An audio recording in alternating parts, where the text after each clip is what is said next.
Hey everyone, today we are going to be taking a look at lesson 4 in Unit 2, which deals with information processing in animals.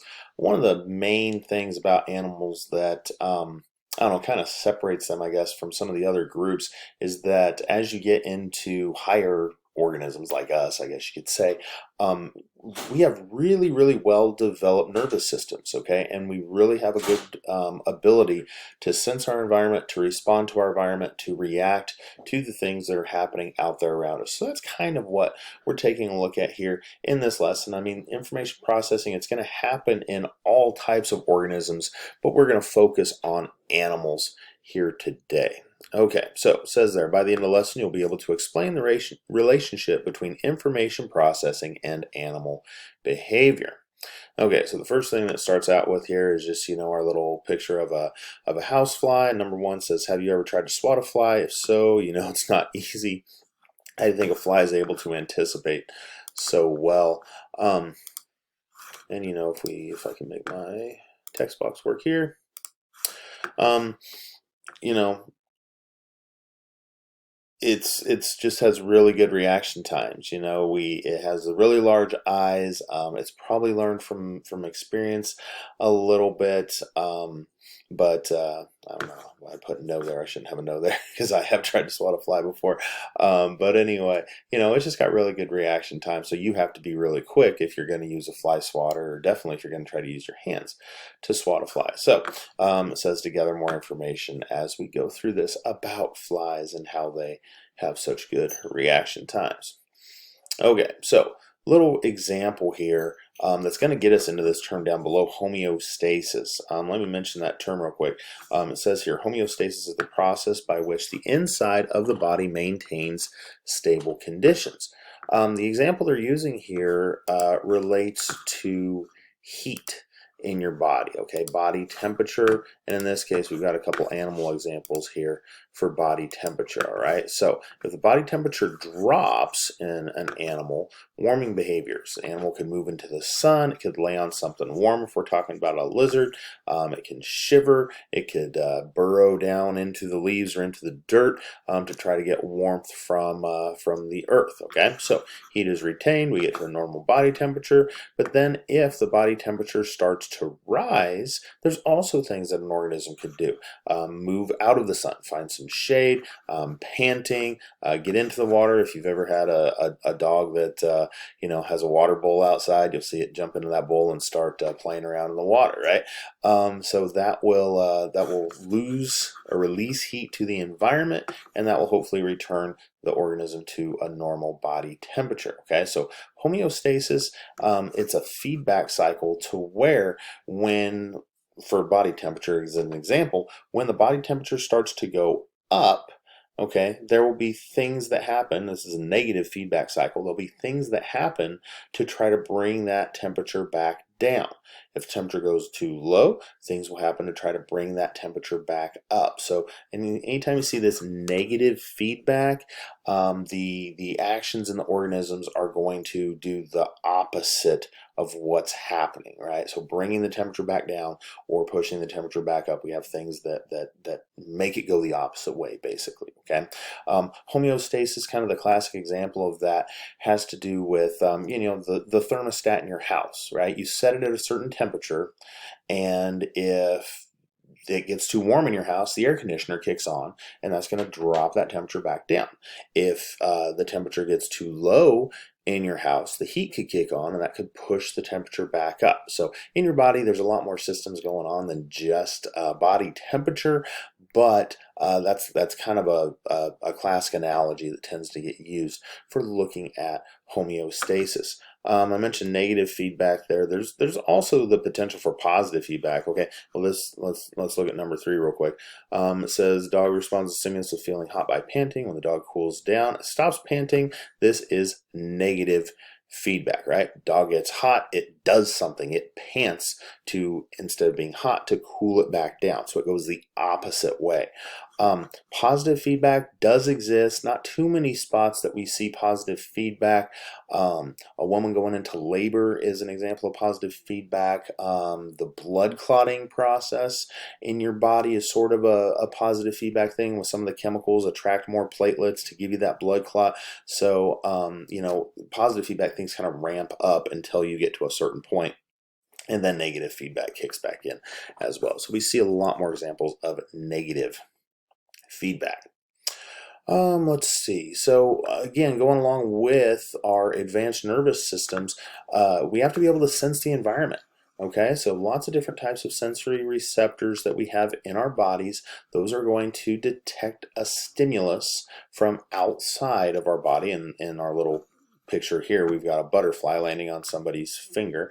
And so, you'd be able to feel that touch, that path of sensory information. It gets processed in the brain and comes back to your finger. Okay, to take a more extreme example than this, imagine touching something hot, right? You touch something hot, you get that stimulus, that message goes to your brain, or probably just to your spinal cord, honestly, and then a message comes back to your arm telling you that you need to move your hand off of that hot thing so you don't continue to get burned. Okay, so sensory receptors, path of the sensory information is through the neurons in your body that'll lead it up to your brain or your spinal cord, so that you can make a quick decision there. Okay, and we have some different types of receptors that we can have. Right here, it's talking about different types of a stimulus. In question number 4 here, it talks about turkey vultures, how they don't hunt their food, they eat animals that are already dead. So the stimulus that they're going to be using in that is that they can, odor of something that's dead is going to be a stimulus, and then light is going to be a stimulus, because that's how you see, is through light. So you have to have light there if you're going to physically see something. Spider, the little bug gets caught in the spider web, the spider feels the vibration, so that's a motion type stimulus that it's going to have.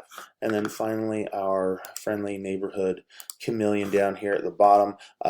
I don't know, chameleons are really cool with their their eyes going in different directions and looking at stuff. And anyway, for them to be able to see well, that's going to be light is the type of stimulus that they are going to be using there in order to catch their prey. Let's see. So we've got a couple examples here of types of sensory receptors. Okay, so mechanical receptors, that's just, like touch is going to be a mechanical receptors. Chemical receptors are going to be like tasting something, smelling something. It's chemicals, it's little particles from whatever the thing is that you're tasting or smelling that are getting into your nose or on your tongue and giving you a signal from that. Lots of times taste is really important to tell if something's edible or not. Poisonous things kind of have a really bitter flavor to them. So, early on, if you taste something bitter, you're probably not going to keep eating it because it doesn't taste good, right? Electromagnetic receptors, that's basically referring to light. So the way you can see, for us, we can see certain wavelengths of light. For some critters, they're able to see a lot more wavelengths, infrared and things like that, actually. Number 5 says to discuss the type of receptors being used by the animals in the photos. So the turkey vultures would be chemical receptors in order to detect odor. Honestly, they also have electromagnetic, just like the chameleons, because they're seeing whatever they're trying to catch as well. Spiders would be mechanical because they're feeling the vibrations in their web. And then chameleons are going to be electromagnetic in order to see, to detect the light that they're going to see. We're not going to get just too in-depth into the details of our nervous system. We've looked at a couple things on it with the video we watched in class last week, but anyway, this is a nice diagram that shows the different parts of your brain and kind of some of the processing that happens in those parts. So frontal lobe says it's the boss, coordinates planning, organization, behavior, emotions. Parietal lobe, sensory information, taste, temperature, and touch. Temporal lobe, hearing, language, and olfactory. Olfactory refers to smell. Okay, occipital lobe, that's where your sight is processed at. So this says, how might damage to the temporal lobe of a brain affect a person, and what sensory receptor messages would be affected? Um, let's see, temporal lobe, hearing, language, olfactory senses would be effective, so sound and smell might not be processed correctly. And so, obviously different parts of the brain, we want to try to protect your brain as much as possible, and that's why, if a person's on a motorcycle, you wear a helmet. If a person's playing football, you wear a helmet. We're really cautious about concussions and things like that these days, because we have really developed nervous systems that are going to be, taking care of all that processing for us, and we don't want our brains to be damaged.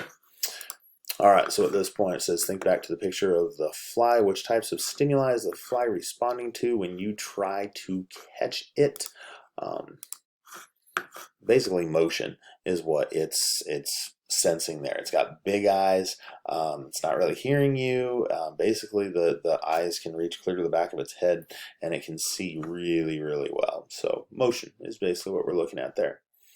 Number 8, well, this basically is talking about the density of touch receptors that you have in your body. So this says number 8, why do you think the parts of the body have such differences?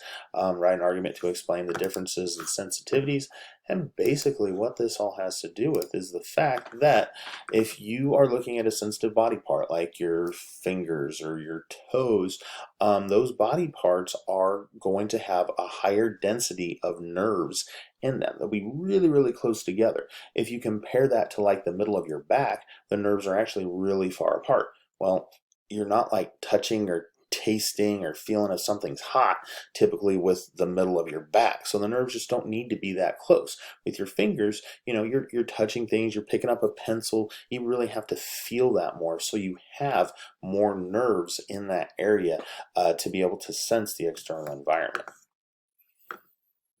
All right, so exploration 2, we'll continue on into that at this point. And basically this starts to get a little bit into more memory type things, more learning, more advanced, I don't know, advanced ways of processing information there. So we've got our little picture of the lion and the porcupine here, and we're looking at the lion's behavior and the lion's memory, and then the porcupine's behavior and memory as well. So first thing, a lion, if it came across a porcupine, it's looking for food, right? So it's going to try to kill and eat the porcupine.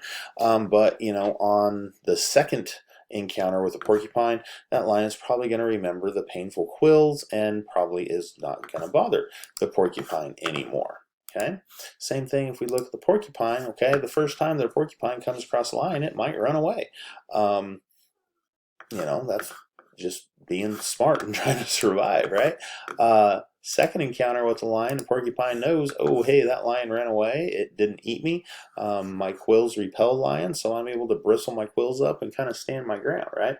So when we learn something like that, we look at the behavior of an organism. Here it just says a definition for behavior: set of actions taken by an organism in response to a stimulus. That's a behavior. Some behaviors we are born with. That's called innate. Some are learned behaviors, right? So it's, you have to learn to walk. You have to learn to read. Little babies aren't just born with that ability.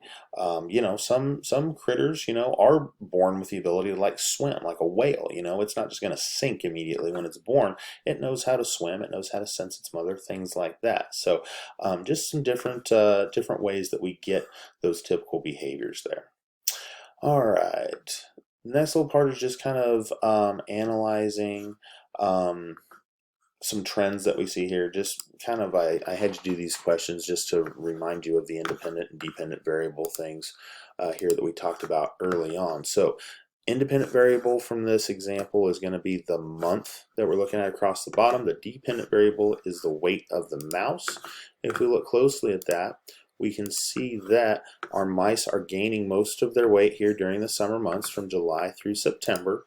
And just to kind of explain what's going on there, that's going to be, the time when they're able to get the most food. So they're storing up for hibernation. Okay, and then I mentioned memory already. Information can be stored in the brain as a memory. Run a little low on time here, so I'm going to go pretty quick at the end of this. This is a great lab that you guys might want to do just as something extra, but it is not required. Last thing here with our fly, just it's got fast reaction time, it's able to see and process quickly. So that's all.